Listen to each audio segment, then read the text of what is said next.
دنیا کی تسلی کرائی جائے، چلے پوری دنیا کی تسلی نہ ہو، جو کہ ہمدرد ترین ممالک طالبان کی اس خطے کے اندر ان کی تسلی کرا دیں کہ وہ ہمت کریں اور وہ کلیکٹیولی تسلیم کرنے کا عمل شروع کریں، کیونکہ بہرحال عالمی پذیرائی کے بغیر تو یہ کیفیت خراب سے خراب تر ہوگی۔ تو پہلی ترجیح تو یہ ہونی چاہیے کہ دنیا کی تسلی کرائیں، اور دنیا نہیں تو اپنے جتنے ہمدرد پورے ہیں ان کی تو تسلی کرائیں، روس کی کرا دیں، چین کی کرا دیں، ایران کی کرا دیں، پاکستان کی کرا دیں۔ نمسکار دوستو، HKR نیوز میں آپ کا بہت بہت سواگت ہے۔ دوستو، جیسا کہ آپ سبھی کو پتا ہے کہ افغانستان میں طالبان کی سرکار کو بنانے میں پاکستان کی مکھیہ بھومکا رہی ہے، اور اب پاکستان دنیا میں طالبان کی سرکار کو مانیتا دلانے کے لیے اس کی پیروی کرتا پھر رہا ہے، مگر طالبان کی سرکار کو چین، پاکستان اور کچھ ایک دیشوں کو چھوڑ کر کوئی اور دیش طالبان کی سرکار کو مانیتا دینے کے لیے تیار نہیں ہے۔ افغانستان میں طالبان شریعہ قانون کے مطابق شاشن کرنا چاہتا ہے، جس کے تحت افغان ناگرکوں کے نیتک ادھیکاروں کا ہنن ہوتا ہے۔ مہیلاؤں پہ ہر طرح کی پابندی کے ساتھ باقی سبھی کو شریعہ قانون کے حساب سے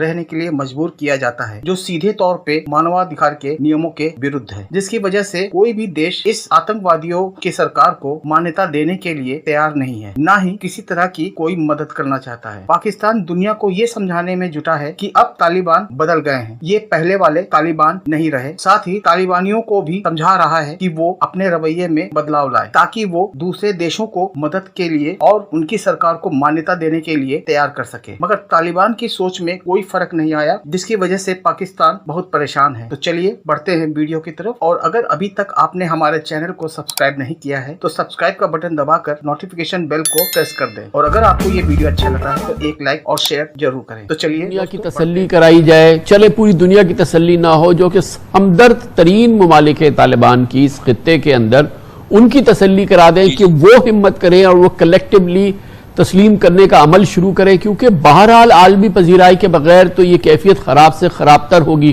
تو پہلی ترجیح تو یہ ہونی چاہیے کہ دنیا کی تسلی کرائیں، اور دنیا نہیں تو اپنے جتنے ہمدرد پورے ہیں ان کی تو تسلی کرائیں، روس کی کرا دیں، چین کی کرا دیں، ایران کی کرا دیں، پاکستان کی کرا دیں، اور پھر سینٹرل ایشیا کی کرا دیں، پھر کم از کم گاڑی تو بڑھنی آگے شروع ہو۔ دیکھیے، آپ کی بات بالکل ٹھیک ہے، لیکن شروع سے ہی پیس پروسیس کے دوران بھی اور پیس پروسیس کے بعد جب اس سے انہوں نے حکومت سنبھالی ہے، جو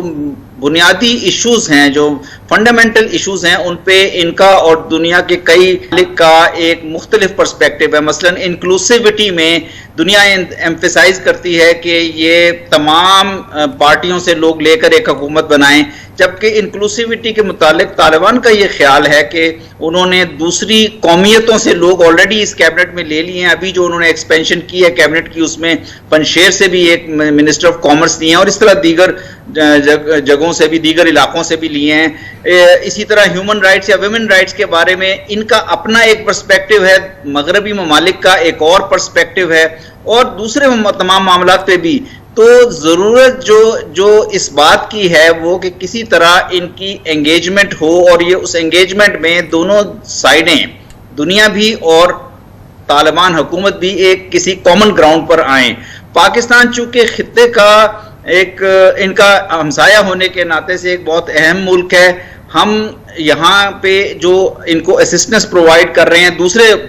ہمسایہ ممالک کے ساتھ اور دوست ممالک کے ساتھ مل کر، اس کا مقصد یہ ہے کہ یہاں پہ کوئی ایسی کیفیت یا ایسی صورتحال پیدا نہ ہو جس سے یہاں کے عوام بہت زیادہ مشکلات کا شکار ہوں۔ مجھے پتا ہے پاکستان بے پناہ کوشش کر رہا ہے۔ اب آپ جس طرح کی جو آپ گفتگو فرما رہے ہیں، یقیناً اس میں ہمدردی آیا ہے۔ آپ اور پوری ہماری حکومت پاکستان دنیا سے بار بار وزیر اعظم یہ کہہ رہے ہیں کہ ان کے ساتھ انگیج کریں، ان سے بات کریں، ان کو ٹائم دیں، لیکن خان صاحب ضرورت تو اس وقت اس حکومت کی ہے نا۔ دنیا کی کون سی اتنی مصیبت آ رہی ہے کہ وہ ان سے نیگوشیٹ کر کے اور پھر کچھ گیو اینڈ ٹیک کرے، اور اپنی جو ان کی ایکسپیکٹیشن ہیں، جو ان کے وعدے بھی تھے، ان کو پورا کریں۔ ورنہ اس قسم کی چیزوں کی کیا ضرورت ہے کہ یونیورسٹیز میں یا ورک پلیسز پہ خواتین کے لیے عجیب عجیب سے اناؤنسمنٹ آئیں کہ ان کو اجازت نہیں دی جا رہی۔ یہ تو فردر ایگریویٹ ہو جائے گی اس سچویشن، اور نقصان تو افغان عوام کا ہی ہوگا۔ ہمارا خیال ہے کامران صاحب، یہ ایک مشترکہ ضرورت ہے۔ گزشتہ 4 دہائیوں کے واقعات نے ثابت کیا ہے کہ آئسولیشن افغانستان کے حق میں نہیں ہے، افغانستان کے عوام کے حق میں نہیں ہے، اور ساتھ ہی ان 4 دہائیوں نے یہ بھی ثابت کیا ہے کہ اگر دنیا کی طرف سے افغانستان کسی بھی وجہ سے آئسولیٹ ہو جائے تو یہ دنیا انٹرنیشنل پیس کے حق میں نہیں ہے، دنیا کے حق میں نہیں ہے۔ اس لیے میرا خیال ہے کہ بہتر کوشش یہی ہوگی، اور جس میں پاکستان بھی انگیجڈ ہے، پاکستان کے ساتھ خطے کے دوسرے ممالک چین ہے، ایران ہے، روس ہے، یہ ممالک بھی کوشش کر رہے ہیں، اور ہماری کوشش ہے کہ مغربی دنیا میں بھی ویسٹ کے ممالک کے ساتھ بھی، جس میں یو ایس شامل ہے، یورپین یونین شامل ہے، ایک اس قسم کی اپروچ لائی جائے کہ اب یہ جو 4 دہائیوں سے یہاں پہ ایک جنگ کی کیفیت جاری ہے، اس کو ختم کر کے ایک پیس کی طرف آیا جائے۔ اب چونکہ دونوں سائیڈز کے اختلافات کافی ہیں، دونوں سائیڈ سے مراد ہے کہ طالبان ایک سائیڈ پہ اور مغربی دنیا دوسری سائیڈ پہ، تو مجھے لگتا ہے کہ اس کے لیے مزید کوششیں درکار ہوں گی تاکہ کسی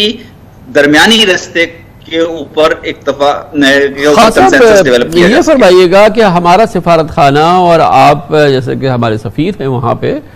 بہت کم مختصر سفارت خانے وہاں پہ ایکٹیو ہیں جو کہ اس وقت کام کر رہے ہو، جن کی سفارتی روابط ابھی بھی ہیں اس حکومت کے ساتھ ہیں۔ جو سفارت خانے وہاں موجود ہیں، ہمیں پتہ ہے چین کا ایک پریزنس ہے، آپ ہیں، اور روس ہے، اور کئی ممالک وہاں پر ہے۔ جو یہ کمیونٹی ہے، ڈپلومیٹک کمیونٹی جس میں آپ شامل ہیں انٹرنیشنل، ان میں کتنی کوہیرنس ہے، وہ کتنے ایک پیج پر ہیں اس پورے ماحول کے حوالے سے؟ جی کامران صاحب، یہ بہت میرا خیال ہے ریلیونٹ سوال ہے۔ یہاں پہ تقریباً 8 سے 10 ریجنل ممالک موجود ہیں، جس میں چین ہے، روس ہے، ایران ہے، ترکی ہے، پاکستان ہے، قطر ہے، یو اے ای ہے، ترکمانستان ہے، قازقستان ہے۔ تو یہ تمام جو سفیر ہیں، سفراء ہیں، میں ان سے بھی ملتا رہتا ہوں، اور ہماری ملاقاتیں طالبان کی حکومت کی لیڈرشپ سے بھی ہوتی رہتی ہیں، اور ان تمام سفارت خانوں میں ان تمام ممالک کی پوزیشنز میں کافی یکسانیت ہے، کافی قربت پائی جاتی ہے، اور اس کی وجہ یہ ہے کہ کوئی بھی ملک اس وقت افغانستان کو دوبارہ سول وار یا انٹرنل سٹرائف کی طرف جاتے ہوئے نہیں دیکھنا چاہتا، اور اس سے اس خطے کے لیے خطرات میں اضافہ ہوگا۔ آج ہی میری ملاقات ان کے منسٹر آف پبلک ہیلتھ سے ہوئی ہے، افغان طالبان کے جو حکومت کے جو پبلک ہیلتھ کے منسٹر ہیں، اور انہوں نے مجھے بتایا کہ کس طرح افغانستان کا پبلک ہیلتھ سیکٹر جو ہے، ہسپتال جو ہیں، وہ سیریس مشکلات کا شکار ہیں، اور انہوں نے ریکویسٹ بھی کی کہ پاکستان یا خطے کے دیگر ممالک کس طرح ان کی مدد کر سکتے ہیں اس کرائسس سے نکلنے میں۔ تو یہاں پہ جو سچویشن ہے، میرا خیال ہے ہمیں پتہ ہے کہ افغان طالبان کے پرسپیکٹو کچھ ایشوز پہ ڈیفرنٹ ہیں، انگیجمنٹ کے علاوہ، پرسویشن کے علاوہ ہمارے خیال میں کوئی اور رستہ دنیا کو کیا کر رہے ہیں؟ چاہیے۔ حکومت پاکستان اس وقت افغان عوام کی سب سے پہلے، پھر اس نئے سیٹ اپ کی، اس حکومت کی کیا ہم کر رہے ہیں، جو ٹینجبل سپورٹ ہم ایکسٹینڈ کر رہے ہیں، جو کہ یقیناً اس وقت ان کے نظام کی ایک طرح سے ایکسٹرنل معاملات کے حوالے سے ایک ریڑھ کی ہڈی کا کردار ادا کر رہا ہے پاکستان، ایک بہت ہی کلیدی کردار ہے، وہ کیا ہے جو ہم کر رہے ہیں؟ میں آپ کو بتاتا ہوں۔ ایک تو سب سے پہلے کہ ہم نے شروع سے ہی یہاں پہ ہیومینیٹیرین سپلائز کا سلسلہ جاری رکھا ہے۔ ہمارے C-130s بھی سپلائز لے کر آئے، اور تورخم اور چمن کے رستے سے بھی ہم نے لینڈ روٹ کے ذریعے سپلائز، جو اسینشل سپلائز ہیں، جس میں ویٹ ہے، فلار ہے، کوکنگ آئل ہے، میڈیسنز ہیں، ان کی سپلائی جاری رکھی۔ پھر تجارت کو فروغ دینے کے لیے، تاکہ ان کے لیے ریونیو آتا رہے، ہم نے ہماری سائڈ نے، ہماری حکومت نے فروٹ کی امپورٹس کے اوپر، افغانستان سے فروٹ کی امپورٹس کے اوپر سیلز ٹیکس کو 17% سے 0% کر دیا ہے، اور ہمارے حکومت اب کوشش کر رہی ہے کہ ان کو مزید ڈیوٹیز پہ رعایت دیں، تاکہ ان کی طرف سے ایکسپورٹس پاکستان میں جو آ رہی ہیں ان میں اضافہ ہو، تاکہ ان کی حکومت کے ریونیو میں اضافہ ہو۔ پھر ہم بینکنگ چینلز میں مغربی دنیا کے ساتھ انگیجڈ ہیں، UN کے ساتھ انگیجڈ ہیں، ورلڈ بینک کے ساتھ انگیجڈ ہیں، کہ کس طرح اس فریز سے نکلنے میں ان کی مدد کی جائے، جس کی وجہ سے ان کے تمام جو ڈالر اکاؤنٹ ہیں یا جو ان کے ایسٹس ہیں وہ فریز کر دیے گئے ہیں یو ایس کی جانب سے۔ تو میرا خیال ہے کہ یہ ساری کوشش یہ جاری ہے کہ ہم ایک طرف مغربی دنیا سے بھی انگیج کریں، یو ایس کے ساتھ بھی انگیج کریں، دوسری طرف سے اپنے دوست ممالک ریجن کے جو ہیں ان سے انگیج کریں۔ آپ کا کیا امپریشن ہے جو